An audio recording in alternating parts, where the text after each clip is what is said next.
कार्तिक कपूर जी दिल्ली से। श्री हरिवंश महाराज जी। श्री हरिवंश महाराज जी, आपके चरणों में कोटि कोटि प्रणाम। महाराज जी, जैसे एक साधक प्रभु से मिलने के लिए उनके विरह में तड़पता है, मगर बहुत मुश्किल कोई ऐसा होगा, बहुत मुश्किल कोई ऐसा होगा जो भगवान से मिलने के लिए तड़पता हो।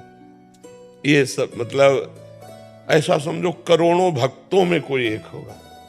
भजन कर लेना, खा पी के सब वो बैलेंस बना के चलना, भगवान के लिए तड़पना, मतलब इस बात पर जरा आइए, जैसे भूख से कोई तड़प रहा है, प्यास से कोई तड़प रहा है, ऐसे वो भगवान के लिए तड़प रहा है। ये तो करोड़ों भक्तों में, करोड़ों संसारी पुरुषों में नहीं, करोड़ों भक्तों में कोई एक ऐसा होगा जो तड़प रहा हो हृदय से। थोड़ी देर रो के आंसू दिखा देना वो बात अलग है।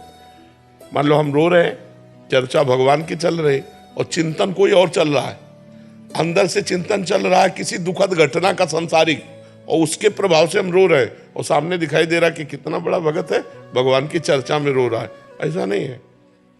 भगवान के लिए तड़प करके जो रो रहा है, सतरति सा लोकांतार्यति, वो स्वयं तर जाता है, स्वयं तर जाता है, लोगों को तार देता है। तो ऐसा भक्त कोई बिरला ही होता है। तो क्या प्रश्न है? महाराज जी कह रहे हैं कि काफी बार महाराज जी आपको देखा कि कोई पद चल रहा है या नाम चल रहा है या श्री जी के विषय में सुनते ही आप श्री के नेत्रों से अश्रु प्रवाह होने लगता है। महाराज जी, ये एक प्रेम का कैसा स्वरूप है? खास बात नहीं, आंसू तो बहुत ही लोग डालते रहते हैं। अब हमारे प्रभु की चर्चा हुई, मेरे प्रभु हैं, उनके लिए तो वो खास बात अंदर की होती है, बाहरी नहीं। खास बात जैसे कोई दिल को मसला करे, शायद इसको ही इश्क कहते हो। इश्क माने प्यार, उर्दू में उसे इश्क कहते हैं, हिंदी में उसे प्रेम कहते हैं।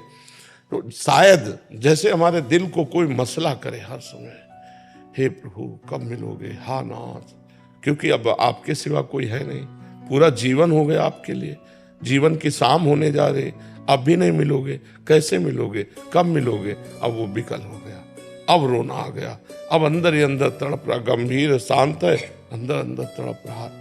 अब वो जो अंदर कुछ होता है उसे प्रेम कहते हैं। बाहर रोना या हा कृष्ण कह के चिल्ला देना, वो एक मिनट के लिए हम बनावटी भी कर सकते हैं, लेकिन अंदर बनावटी नहीं होता, अंदर असली बात होती है। तो शायद इसको ही इश्क कहते हो, जैसे कोई दिल को मसला करे। जो मैं ऐसा जानती प्रीति किए दुख होए, नगर ढिंढोरा पीटती यदि प्रीति न करियो कोई। मीरा जी कह रहे, अगर मैं ऐसा जानती कि प्रीति करने से ऐसा दुख होता है, मैं पूरे नगर को बोल देती प्रेम मत करना कृष्ण से, क्योंकि वो पीड़ा सहन करना मुश्किल होता है। दरस बिन दुख न लागे नैन, जब से तुम बिछुरे प्यारे कबहु न पायो चैन, दरस बिन दुखन, हा कृष्ण हा पतित पाव। वो अंदर का विषय, बाहर से मौन बैठा है, अंदर से प्रेम का कोई बाहरी लक्षण नहीं है। ये जैसे कंप आ जाना, रो देना, ये तो किसी और कारणों से भी हो सकता है।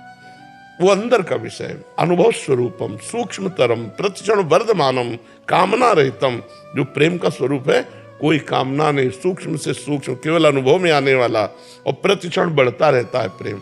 ये भगवान की कृपा से मिलता है किसी भाग्यवान को।